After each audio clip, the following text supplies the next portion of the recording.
I told my father when I got my first period. Oh, really? Yeah, I didn't tell my mother. Okay. I told Dad.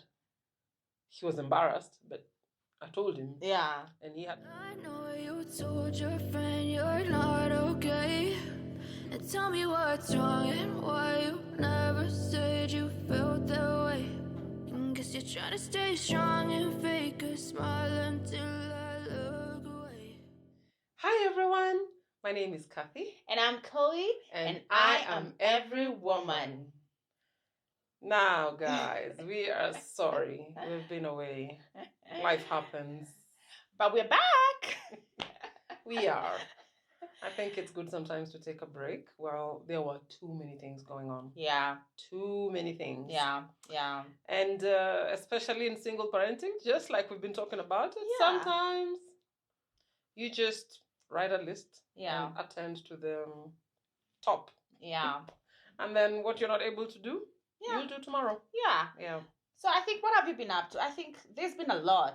I've been moving houses, and then at some point work got a little busy, and then elections, by the way. So yeah. Well, I've been shutting down a business, selling it, so that I can set up a new one.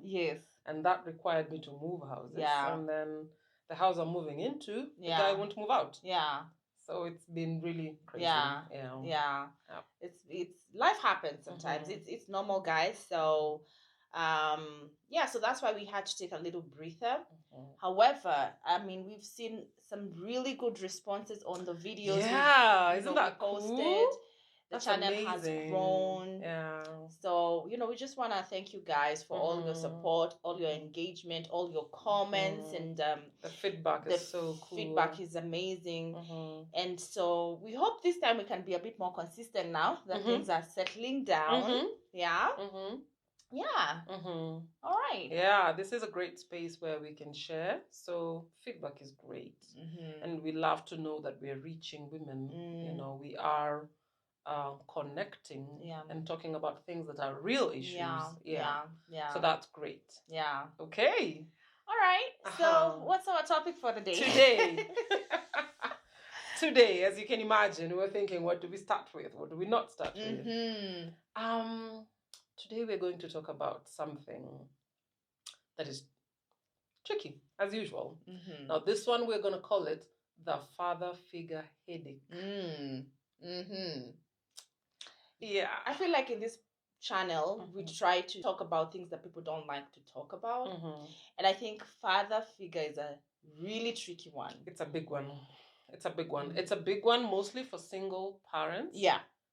Single moms. But it can happen to other married people as well. I agree. Because of dads who are emotionally unavailable.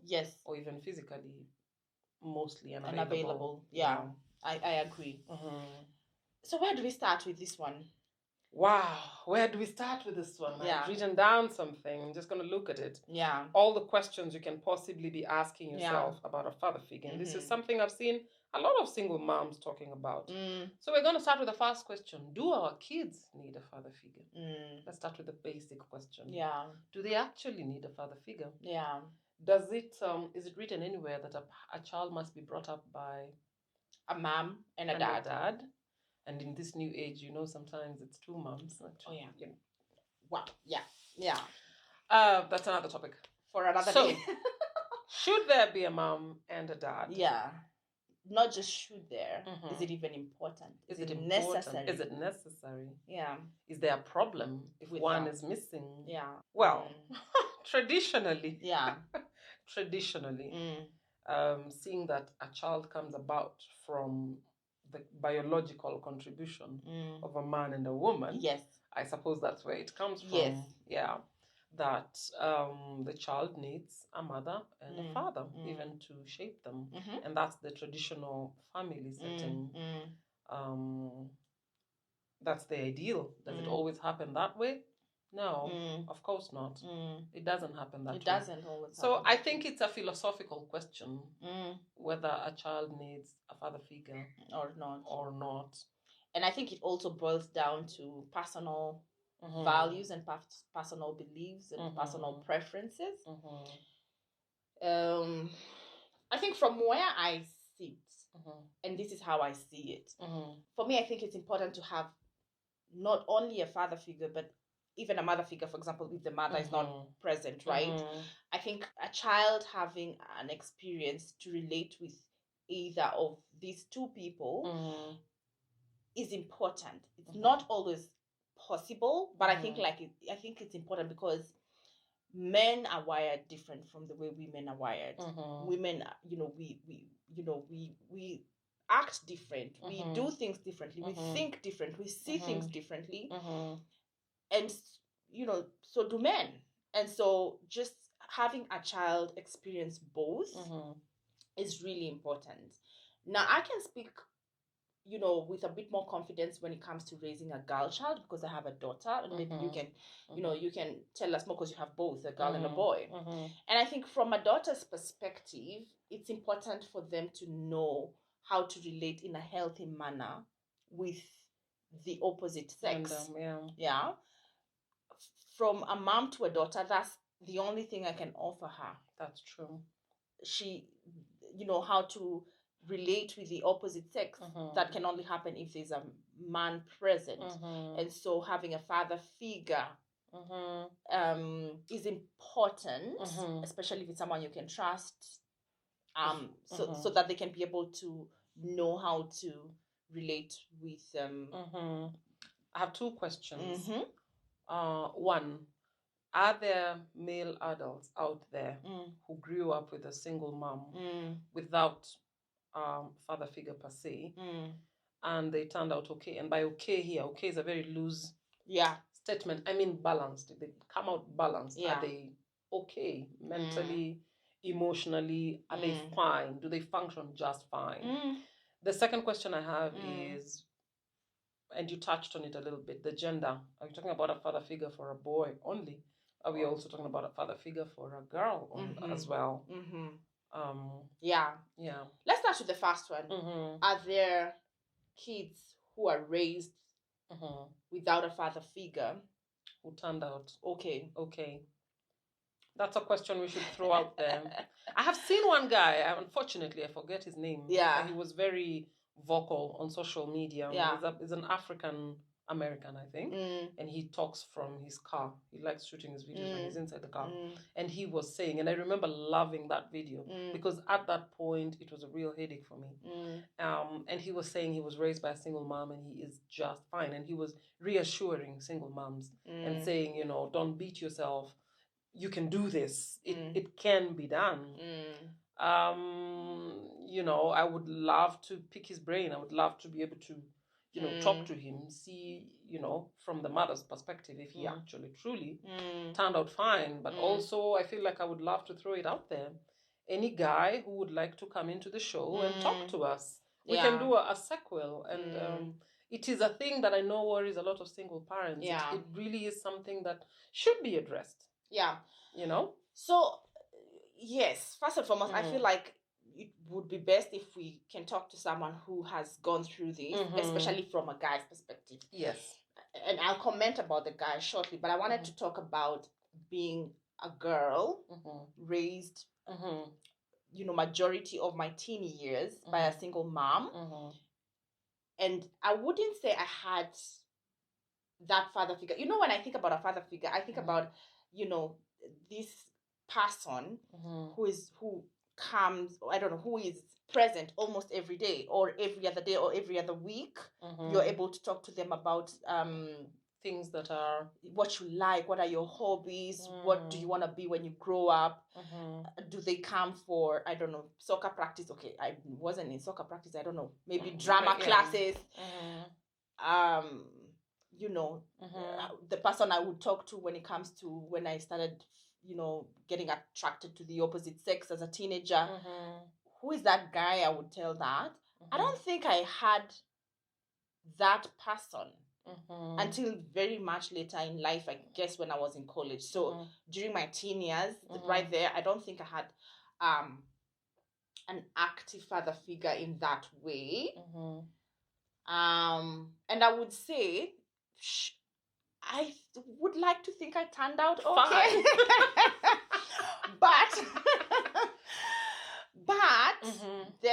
things I've had to deal with in my relationship that I felt like if those were addressed when I was a teenager, I would have had a better understanding of how men think or men work and what that means for me and how to set my own standards and boundaries.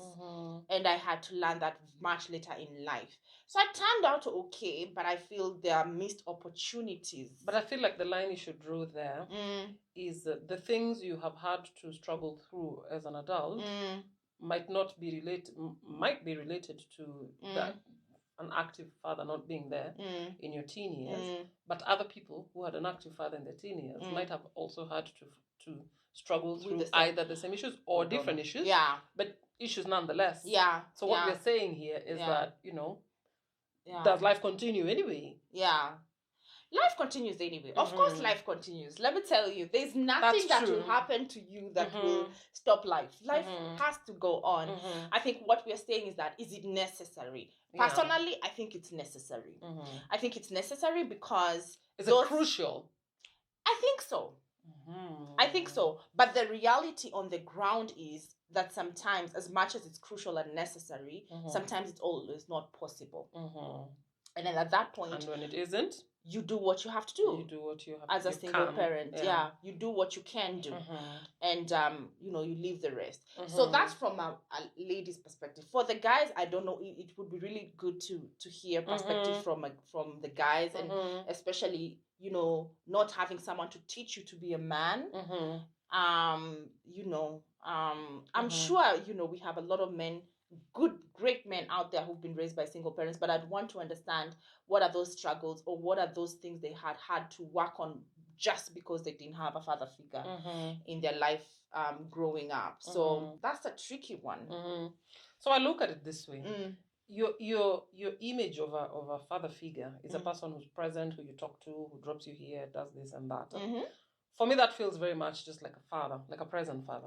But I feel like for the single moms that I've talked to who say their children have father figures, it's mostly just, say, an uncle who this child maybe goes over the holidays sometimes, or just someone who, when they feel they need advice from a man, this is the person they talk to. So... sometimes it's not really someone who is present all the time, especially not physically. Because if it's an uncle, for example, then that person has their family, has their lives. Or if it's a teacher or a coach or something. Which leads us to the next question. Who is a potential person to be a father figure? Right. Yeah. Right. So does it have to be a relative? Should it be a relative? By default, I think people expect a relative, So, for example, if you're, in my case, divorced, and in your case, you don't, you lost your spouse, people would expect a brother, one of your brothers, or maybe a brother of your spouse who's no longer there to step in, right? I think by default that's what is expected, but it's always not realistic. Or a grandfather, like a relative. And I would see how that would make sense because maybe you share family values, sometimes, not all the time. That's the next question. Don't even get into it. I mean, but it could be a coach. But that's what I wanted to say. Yeah. I have talked to a few guys, and there's one particular one who I know. He knows his father. His father is present, but his father figure, especially in his teen years, was a sports coach. Yeah. And he says his beliefs now as a man were heavily influenced by the coach. So, in my opinion, I think... if you find yourself as a parent, if you find yourself at the point where, as a single mom, you're at the point where you're looking for a father figure, I think open your mind. Yeah. Open your mind. Be very open-minded, because that person could be anybody. It could be a workmate even. It could be one of the teachers in school who is more involved. It could be a coach, as you said. It could be someone from church. I think there's no specific way you can say, you can choose a father figure. Yeah. It just really depends on what you want to get out of that experience. Yeah. Which leads us to the next question. What criteria do you use to choose a father figure? I think the big thing for me there is, do you even choose? How do you choose? Is it deliberate? Does it just flow? This is what I think. I think asking someone is a very big ask. I feel like it's a really big ask. Because you can give someone money. You can give someone property. You can even give someone time. But giving someone, committing yourself to be someone's guide and mentor, and that is a big thing. I feel in some situations it's not a big ask. Really? Let me throw some spanners here and there. So say this person is maybe, we are looking at it from a point of a single parent, right? A single mom specifically. So say maybe you are dating someone who is now looking potentially to be, more permanent. For me, I'd want this person to be a positive father influence, because just by the fact that they'll be around you and around your child all the time, whether you like it or not, that's a father figure already, by the virtue of them being present. Yeah, that's true. Whether they like it or not. Yeah. By the virtue of them being consistently present, it will influence your child's experience with the opposite sex, right? Yep. So I feel like when it comes to a partner, then this is a conversation that should be had outrightly. Yeah. And you can give your expectations. And at that point is where you share what you feel are your values and what, in terms of parenting, and agree. Can you imagine dating someone for so long, and then at the point where you're getting serious, getting engaged, they either tell you, I don't see myself being your child's father. Don't ever look at me. What happens? That's a disaster. That's a disaster. Yeah. I mean, I would go a step further. It's not so much asking, and it's not so much stating my expectations. But the minute I already realize this person is uncomfortable or just doesn't seem to fit in, because dating as a single parent is not dating as a single person. As a single person, you think about yourself and how you're going to get along. But at this point, there's you and the children. Yeah. So it needs to flow. Yeah, it needs to flow. Yeah, if it doesn't flow, not just flow, it needs to flow, but there's also some intentionality about it. I think it's important for you to ask. How does that? You need to talk to your partner and ask, if we ever get married, if we get to the point of marriage, what does that look like for you with my child? I'm struggling to see why someone would be dating me seriously. No, let me tell you why. So, for example, let's say, I realize it's not automatic. I've brought this up to, by the way, a few people who have shown interest in me. And I thought they were okay dating a single parent. But when I asked them, okay, how would you feel if you were to, for example, legally adopt this child? They say, I don't see how I can raise another person's child. And I'm thinking, so how do you expect to date me? Yes. Aha. Okay. So that's what I'm saying. Don't assume. That's crazy. Don't assume. Surely. Don't make the assumptions that everybody is okay with that. Not everybody is okay with it. Because, and the reason why I ask, for example, legally adopt this child is because if we choose to build a family together, who knows about the future? What if I am not there tomorrow? Will you automatically take up the role of parenting this child? Or does that relationship end with me not being present? Hence, that's the reason why I'm coming back to the point. Because you could ask someone and he could say, yes, I'm ready to take up this role. But his behavior is the exact different. So it has to first show. Okay, I agree. It has to first show. Yes. But also don't assume because he's shown. I think that he's willing to do it. So both. Yes, both. Just to be sure. Just to be sure. We're on the same page, okay? we are on the same page. I think it's a conversation to be had. So with a partner, I think asking is important. Now with the rest, I feel like with that one can be a big ask. If it's let's say a coach or a relative, I think it can be a big ask. And sometimes you don't need to ask. If the child already looks up to the coach and they're signed up for soccer, for example, and they have their own there's nothing to ask. Just make sure the child goes for practice or whatever and relates with this person in the same capacity as coach. No need to put in extra pressure and extra expectations. And because of that, I feel then in that case, you can even have a situation where your child can have more than one father figure, depending on the experiences that they get from, so long as they're all beneficial. So it could be, okay, they learn discipline with the coach because of sports. So they learn discipline, they learn structure, they learn all those things. Play and stuff and like fair play from the coach. And then maybe they learn how to be a gentleman or something else from your brother or spirituality or something. Exactly. Which brings us to the next question. Okay. Do your values matter in the choice of the father figure, whether that choice is being made by you or that choice is being made by your child? Let me give a classic example. Okay. I'm just going to give a classic example. I am a spiritual person. I believe in God. But I really frown upon some religious practices, which I find they're just created by man. Yes. And I feel like they're created to put people down, make people feel guilty. I'm not a fan of negative emotions. So anything making me start to feel guilty, condemned, whatever, I'm not a fan. So if I start imagining my child is picking that up from wherever, it makes me uncomfortable.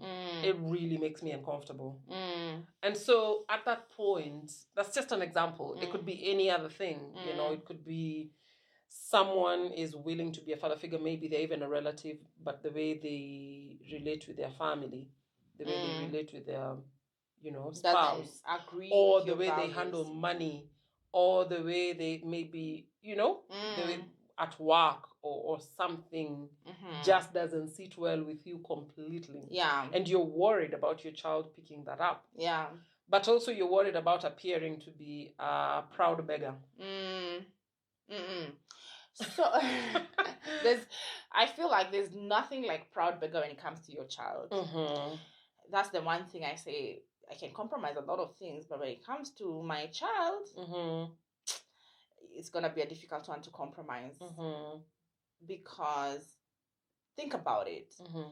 God gives you a child so that you can nurture them to their full potential. Yep.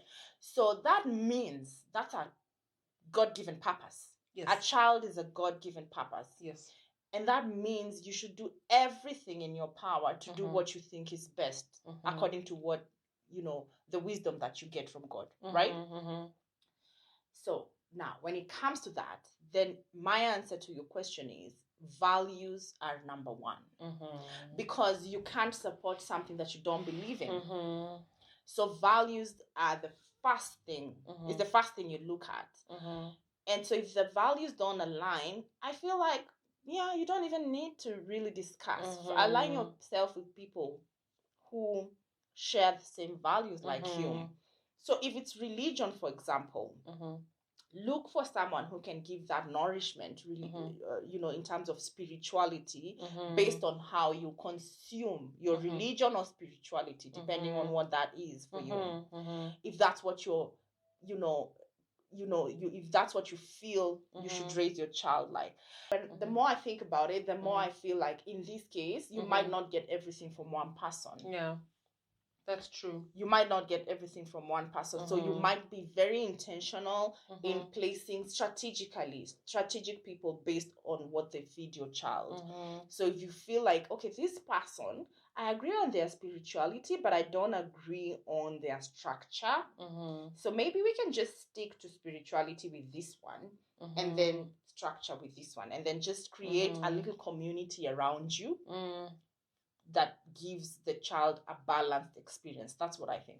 I think it also calls for your being very present with your child. Yeah. Very, very present. That is very true. aware of what's going on, and having such a relationship with your child in such a way that they can still talk to you. Yes. If they come across something they're unsure about, they can still talk to you. Yes. Because otherwise, then they will go through stuff you don't know about, and you'll be finding out about that late, when the damage is already done. Absolutely. By the way, what you've said is really important. I truly agree with you when you say you need to be present, because getting a father figure doesn't mean that, okay, you've relinquished some of your responsibilities. No, it still needs you to be there, engaging, even if the father figure is spending time with your child by themselves. It will be good for you to show interest in what they're talking about, not to change, but just to know and be present and be part of it and see how you can support. So I agree with you. Presence is important. If I may just throw a spanner in the works there. I remember a point my husband was still alive, but we still didn't see eye to eye on parenting. There were things we had to have coffee somewhere else away from home to talk about, so that we can agree this is how we're raising the children. Sometimes I wonder, if he was still alive, I would be having this same conversation in a different way. The more things are different, the more they are the same. Because he was also brought up somewhere else with some, a whole different set of values. And mine could be different as well. But then agreeing. And you see, this one now, it's not a question of, you can tell your child, here, listen up to this point. No, this because point, this is now... Because this is the father. And he's present and he's at home. It can be tricky. And if I can just build on that, I truly feel like there are people who are married, but one, like as a mom, maybe your spouse is not present. Maybe he's not in the country. For example, he's going to work. Or maybe he's just not a present person. Maybe he's more focused on social issues. So he's never home on Saturday, never home on Sunday. And you're raising children who have an absent father. And in that case, you need... You're still looking for a father figure. A father figure to guide. Because at the end of it, you still can't give your child... You as a mother, you can't give your child everything. You can't be their father. You cannot be their father. So in that case, how do you even handle a situation like that? We will allow the people in that situation to talk about that. Do you do nothing because the children have a father? Or do you do something? And if you do something and get someone present, how do you do it without offending the role of the actual father? Wow. You see, if you're single, like for example, in our situation, well, not even mine as much, maybe you so much, because for me, the child's father is still present. But for you, you can decide how that looks like and who it is without considering anybody's feelings, right? It's not as complicated. Which brings us to the next question. Okay. What happens to divorced people? Who the other parent is present. In fact, is present. Sees his child regularly. Do you still feel like there is need for a father figure? Or is that part taken care of already? So, okay, let me see how I can answer this. So, this is what I think. I think it's not a yes or a no. If your ex-spouse, yourself and your ex-spouse are at a point where you can sit down and agree on how parenting should be, then I don't think there's a need for a father figure, because you've already sat down, discussed, and agreed, okay, this is what we want for this child in terms of school. This is what we want in terms of spirituality. This is what we want in terms of social, and you agree. That's okay. Then in that case, because the roles will be very clear, so I think that's okay. Now, sometimes, or rather, most times, you don't see eye to eye. So you have no control or no idea of what is going on the other side. So in that case, I would say bring in someone, not to replace the father, but just to make sure that there's balance. And at least this person can be able to vocalize what you feel should be vocalized from a man, but you can't be able to say. To do it yourself. Because you don't know what your child is being told or what values are being shared on the other side.